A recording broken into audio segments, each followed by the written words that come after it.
Football is something that I always played, but it was something that it was kind of secondary. I remember just kind of looking around like, man, I don't know if I can do this. There's always going to be ups and downs just in sports, just like in life. We have been able to use our life experiences and our journey to kind of help impact these kids now and help them kind of navigate through some of the hard things that they're going to go through coming up throughout life.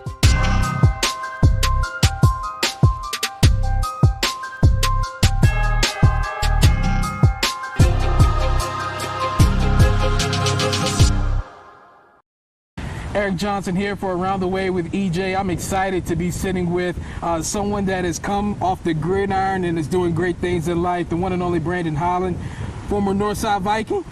Yes, sir, Northside. And of course, we got to represent that. And of course, Virginia Tech Hokie as well. Yes, Spent some playing time with the football team. Yes, sir. First of all, appreciate your time. Thank you. Thanks for coming on out. And been trying to do this for a while now. Yeah, we're trying to get, so I'm happy to be here. That's right. Glad to get it going. Absolutely. I want to start off, first off, your experience at Virginia Tech. How was that?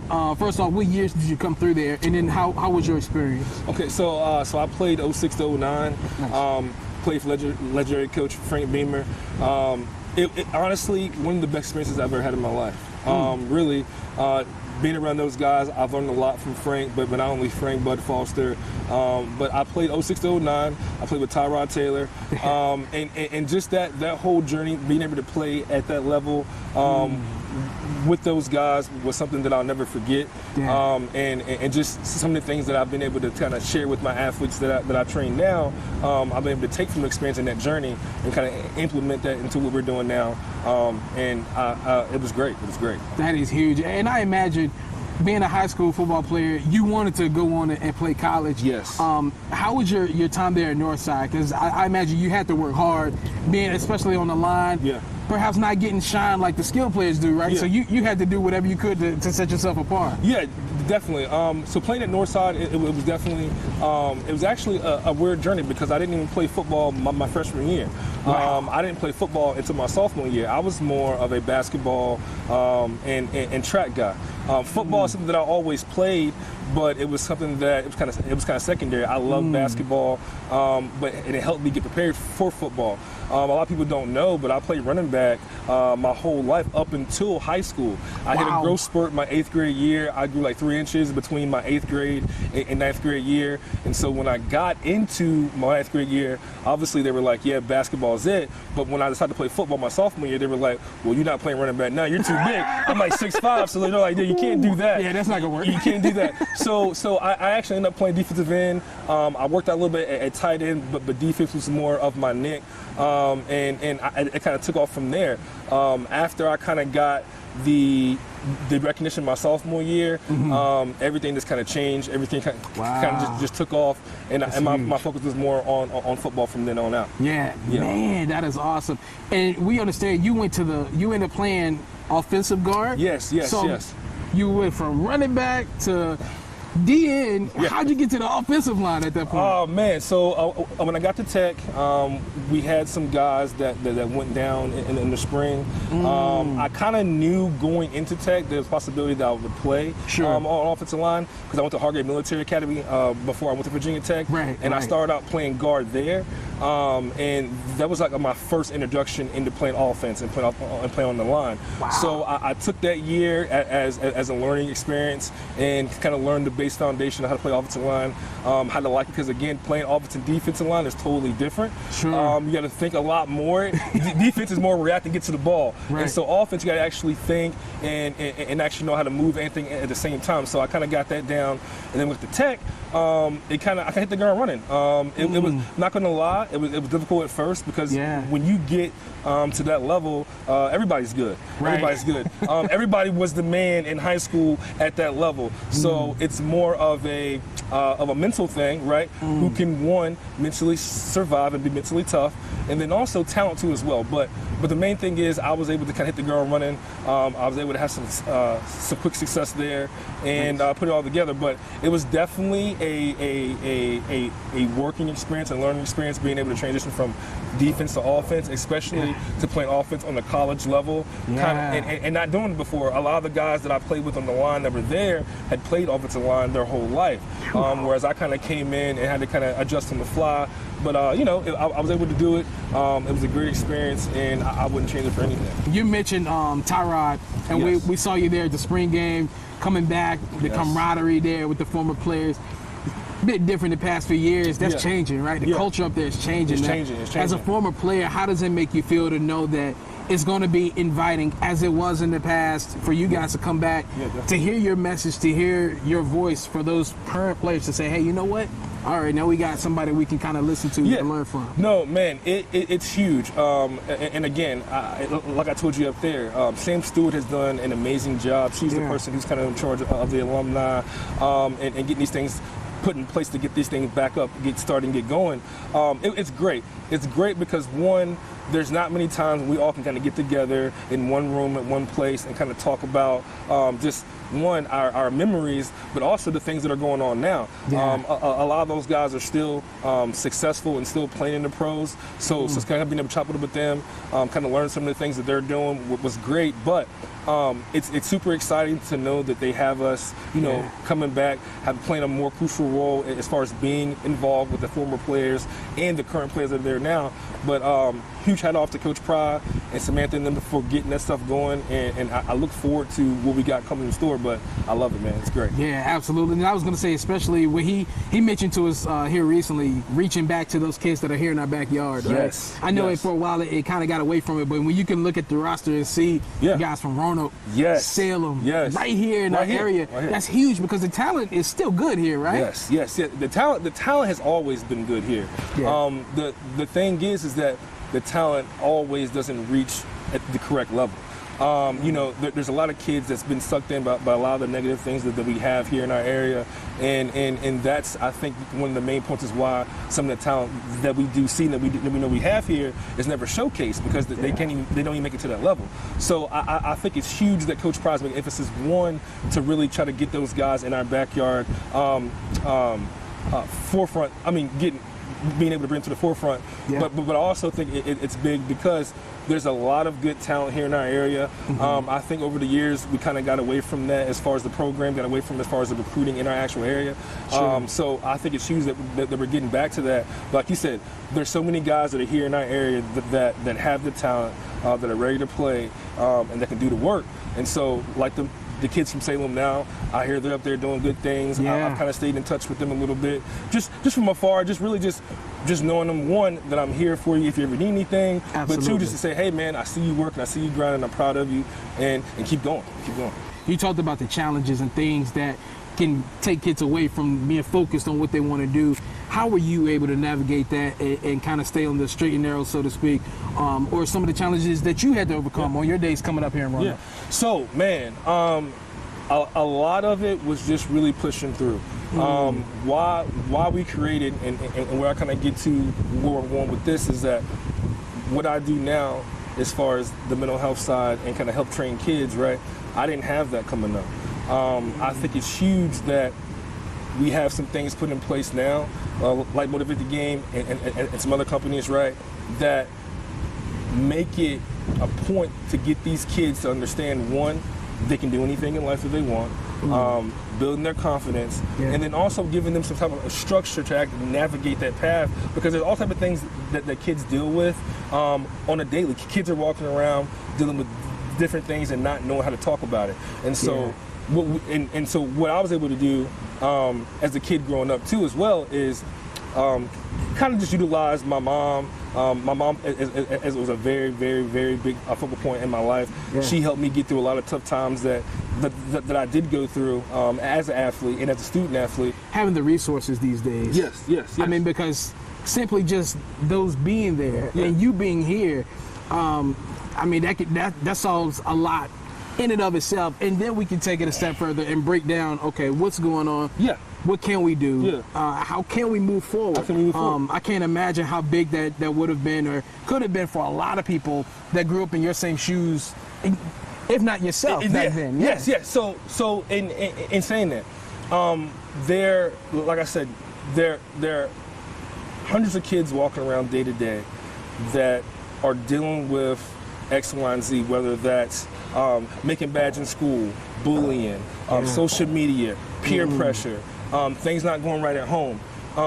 There's so many things that these athletes are carrying weight around every single day that's not addressed, because as athletes in general, and you know this, you're taught to be tough, right? Absolutely. And you're taught not to really talk about those things, and that's not how it should be, because a lot of kids are walking around with these things, and that is affecting them from being the athlete that they could potentially be, right?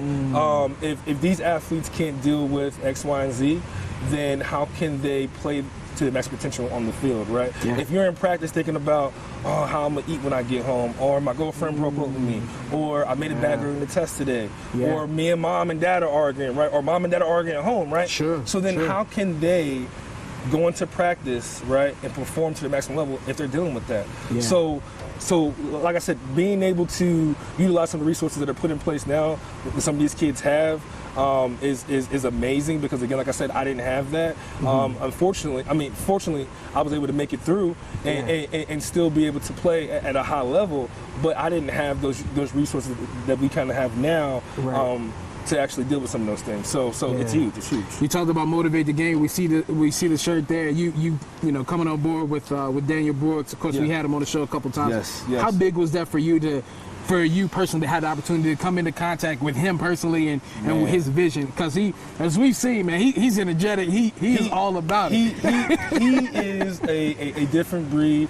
He's an amazing guy, and I'm so thankful for him, but for what he's doing for the community and what he's trying to instill and put his fingerprints on his community right now.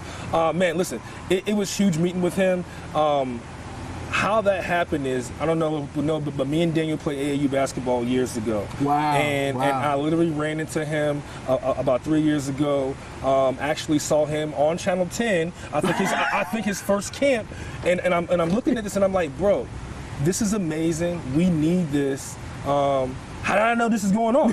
And I literally messaged him and I'm like, hey man, like, one, I'm proud of you, but two, like, we need this. And he's like, nah man, I need you. I'm like, what? What? So, and then after we sit down and talk, we basically kind of had some of the same ideas. My goal was, when I came back here, what I always wanted to do, I was going to open up a rec center.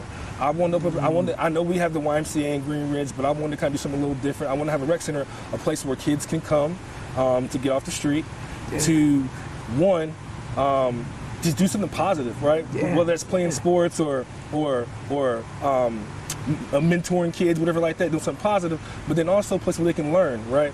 Learn how to look for a job, learn how to, just do the normal day-to-day things that a lot of kids kind of miss by just kind of being mixed up and running the streets. So when we kind of sat there and talked, and he was like, man, but listen, this is what I'm doing, and I just bought into it. I firmly believe in it, and so it's huge. And I took a big step, because I was definitely working a 9 to 5 here recently up until April 22nd, and I just felt like what he is doing is needed.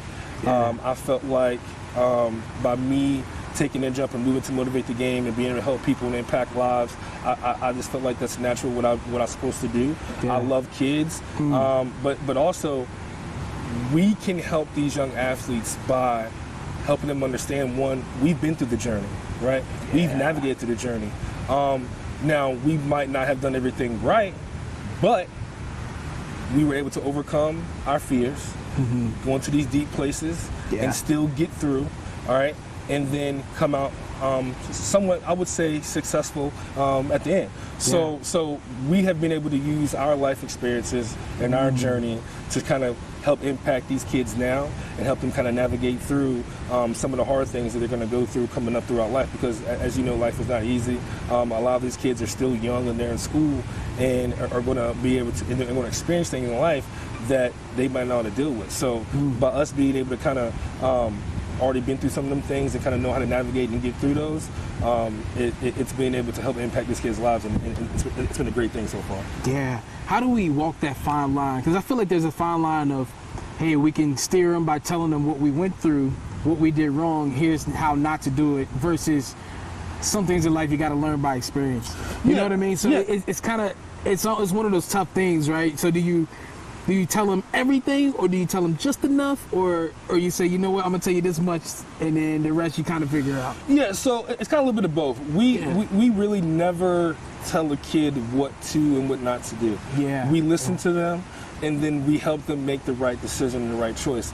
Now, like you said, sometimes they might make that wrong decision, so then we learn from that, right? But we walk them through it, understand why they made the wrong decision, and then understand how next time when we come to that decision or to that choice, how to go the right direction. And that's one of the main things I think that is kind of misconstrued when people are trying to go about maybe guide kids or guide athletes, right? Is being like, okay, don't do it this way, don't do it this way. All right, some kids, like you said, you have to kind of make a mistake to learn from it. We teach kids all the time in our space, hey, you have to fail to succeed, right? Everyone has to fail to succeed. It's okay to fail, right? But it's how you learn from it, right? And then the next time, right, how to make the right choice and gain from that. That's right. That old saying, let's fail forward. Yes, let's keep it moving. Keep it moving. Keep it moving. Man, I love it. All right, now you said you were at Tech, so we know you went to, had some crazy stories, of course. Now, but you have a favorite tie rod story that folks, whether they heard of it or not, that sticks out in your mind, road or a home game or something crazy. Yes, I do. So we're playing Florida State. I think this was actually Bobby Bowden's first time against Frank Beamer at Virginia Tech. Wow. And so it was a big game already. For sure. There was pressure. I don't think Frank had beat Bobby Bowden at the time. So it was a big game, and we didn't really talk about it a lot that week, but we all knew this is a game that we needed to come out and play and we need to win. But just in particular, I remember there was a 3rd and 31. We were on, I think, our side of the field, maybe on the 30-yard line, and I remember them calling a quarterback draw. And I know we were just trying to get the ball in a good spot to punt it out. But this guy drops back and takes off and gets 31 plus 5. And I just remember looking like, how did he do this? How did man do this? And I remember coach looking at me, my offensive line coach, he was shaking his head, he's like, because he's special. And I said, yes, he is. So that's something that I'll never forget. That guy is an amazing person in general, but his work ethic, his attitude, his temperament was always something that I've always admired. He's a calm guy. He never gets rowdy. He's always poised in the moment.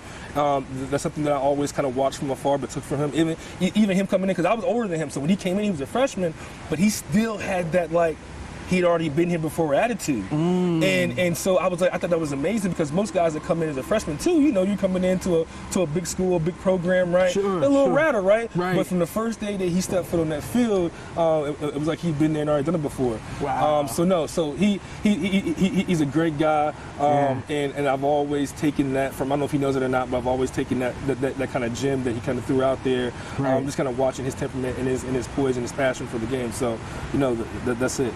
Yeah, man, that's a heck of a play. And then, of course, you had to say, "Wait, I did my job, I guess." If he was able to get through there. Yeah. So listen.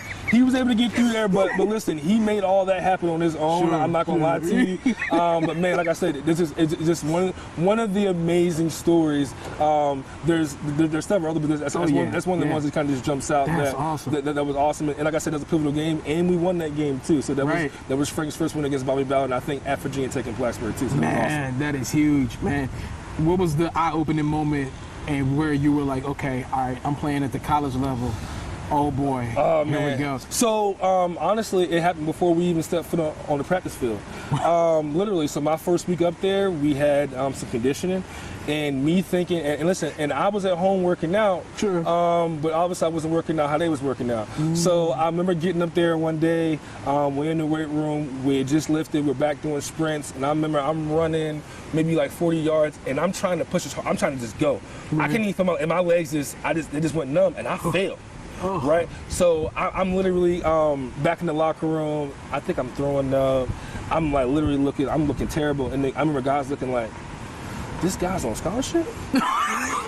and I remember just kind of looking around like, man, I don't know if I can do this. Right, I'm serious. I remember looking like, I don't know if I can do this. Like this is tough. This is tough. But I was really able just to kind of just lock in. After the next couple of weeks, I kind of got my groove and found my groove. But just kind of being up there, seeing that all those guys were the same size as me, if not bigger, but all of them were just athletic, just as athletic, just as talented. That was our moment. That was that day in the weight room. I was like, listen, I don't know if this is it. I don't know if I'm ready for this. But it all came through, all came full circle, and I was able to make it out. So that is sweet. It was good. You mentioned when you first got there, they were thinking defense for you, or coming out of north side. Yeah, right? Yes. So, and you mentioned by the time you went to prep school, you had made that switch to offensive side there. Who recruited you? Was it Bud coming after you from Tech, or was that someone from like the offensive side of the ball? Offensive side, yeah. Okay. So actually, my main recruiter was Kevin Rogers. Okay. Nice. He actually was, I think, the quarterback coach there when I was there, but he had the Roanoke area, so he recruited me. The crazy part about that is he recruited me, and then the year I got there, he actually took a job with the Minnesota Vikings and left. So on top of that, we had a new O-line coach come in. Sure. So it was a little bit uncertain when I got there because I wasn't familiar with the guys that had initially recruited me. But it definitely all worked out. Brian Steinscreen was another guy that kind of helped recruit me. But Bud was always a guy that was always around. He's a guy that you just hear his voice, and it's just something about it. You stand at attention. His passion and his energy will change anyone. I remember listening. I remember us being in the office defense before games and listening to the defensive pregame speech and being like, now I see why that D go out there and just wreak havoc for 4 quarters because that man will have you ready to run through a wall. Right. Like seriously. So no. But Bud Foster is a guy who I still keep in contact with now. He's a guy that's always been someone who you can just reach out to, and he's there to listen and whatever like that. So I still keep in contact with the guys that are still around. They're from our staff.